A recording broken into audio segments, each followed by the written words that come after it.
ബലിയർപ്പിക്കാൻ വരുവിൻ അൾത്താരമുന്നിൽ പ്രിയജനമേ.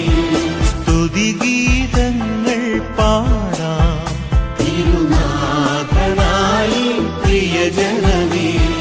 ഭയമോടെ ഭക്തിയോടെ ബഹുമാനത്തോടെ ബലിയേകാം.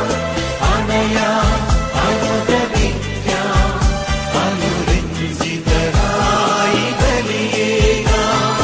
ബലിയർപ്പിക്കാൻ വരുവിൻ അൾത്താരമുന്നിൽ പ്രിയജനമേ. സ്തുതിഗീതങ്ങൾ പാടാം തിരുനാഥനായി പ്രിയജനമേ.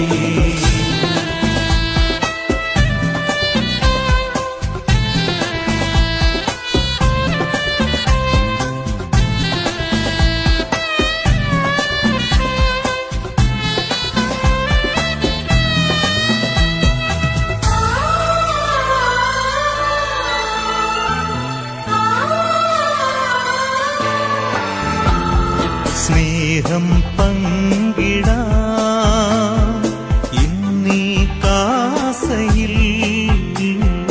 സഹനം ചേർത്തിടാം ഈ പീലാസയിൽ. സ്നേഹം പങ്കിടാം ഇന്നീ കാസയിൽ. സഹനം ചേർത്തിടാം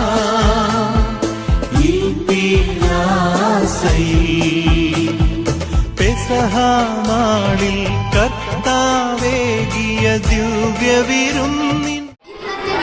വിശുദ്ധ ജോൺ ബർക്കുമെൻസ് അൾത്താര ശുശ്രൂഷകളുടെ മധ്യസ്ഥൻ. 1599 മാർച്ച് 11-ാം തീയതി രൂപേനടുത്തുള്ള ദീസ എന്നൊരു ചെറിയ പട്ടണത്തിൽ അൾത്താര ശുശ്രൂഷകളുടെ മധ്യസ്ഥനായ മിസ്റ്റർ ജോൺ ബർക്കുമെൻസ് ജനിച്ചു. ചാൾസ് ജോൺ ബർക്കുമെൻസും എലിസബത്ത് വാർണറുമായിരുന്നു ജോൺ ബർക്കുമെൻസിന്റെ മാതാപിതാക്കൾ. ചരിത്രത്തിൽ വലിയ സംഭവബഹുലമായ കാര്യങ്ങളൊന്നും പറയാനില്ലെങ്കിലും 23 വർഷത്തെ ജീവിതത്തെ പ്രിയപ്പെട്ടവരും തിരുസഭയും ഓർമ്മിച്ചെടുക്കുക. സ്വർഗത്തിൽ നിന്നൊരു മാലാഖ ഭൂമിയിലേക്ക് വന്ന് കുറച്ചുനാൾ ഭൂമിയിൽ വസിച്ച് തിരിച്ചുപോയി എന്നാണ്. വിശുദ്ധ കുർബാനയോടും മാതാവിനോടും ജോണിന് നല്ല ഭക്തിയുണ്ടായിരുന്നു. ജോണിന്റെ ഒരു സഹോദരൻ ഈശോ സഭയിലും മറ്റൊരു സഹോദരൻ അഡ്രിയാൻ അഗസ്റ്റീനിയൻ സഭയിലും ചേർന്നു. പഠനത്തിന് സമർത്ഥനായ ജോൺ രോഗിണിയായ അമ്മയെ ശുശ്രൂഷിക്കുവാൻ ഒഴിവ് സമയം മുഴുവൻ മാറ്റിവെച്ചിരുന്നു. ഈശോ സഭക്കാർ ഒരു കോളേജ് ആരംഭിച്ചപ്പോൾ പ്രഥമ വിദ്യാർത്ഥിയായി ജോൺ ചേർന്നു. അതോടെ ഈശോ സഭയിൽ ചേരാൻ തീരുമാനിച്ചു. മകൻ ഒരു ഇടവക വൈദികനായി കാണാൻ കൊതിച്ചിരുന്ന പിതാവ് കുറെ തടസ്സമുണ്ടാക്കിയെങ്കിലും ജോൺ ഈശോ സഭയുടെ നോവേഷ്യേറ്റിൽ ചേർന്നു. 1 വർഷത്തിനു ശേഷം അമ്മ മരിച്ചു. പിന്നീട് ജോണിന്റെ പിതാവ് ഒരു വൈദികനായി. ജോൺ തത്വശാസ്ത്രം പഠിച്ചത് റോമിലായിരുന്നു. അവിടെ ഒരു ദിവസം 2-3 കുർബാനയ്ക്ക് കൂടുമായിരുന്നു. എല്ലാവർക്കും വളരെ പ്രിയങ്കരനുമായിരുന്നു. 1621 ഓഗസ്റ്റ് 5-ാം തീയതി ഒരു താത്വിക വാദപ്രതിവാദത്തിനു ശേഷം ജോണിന് പനി പിടിച്ചു. 12-ാം തീയതി മിസ്റ്റർ അലോഷ്യസിന്റെ ജീവചരിത്രം കുറെ ഭാഗം വായിച്ചു കേട്ടു. ജപമാലയും കുരിശുരൂപവും നിയമപുസ്തകവും കയ്യിൽ പിടിച്ച് ജോൺ പറഞ്ഞു, ഇവയാണ് എൻ്റെ 3 നിധികൾ. ഇവ കയ്യിൽ പിടിച്ച് മരിക്കാൻ ആഗ്രഹിക്കുന്നു. പിറ്റേ ദിവസം വെള്ളിയാഴ്ച അദ്ദേഹത്തിന്റെ ആഗ്രഹം നിറവേറി. മരിക്കുന്നതിന് മുൻപ് എന്തെങ്കിലും ഉപദേശം സഹപാഠികൾക്ക് നൽകാനുണ്ടോ എന്ന് രക്തരക്തം ചോദിച്ചു.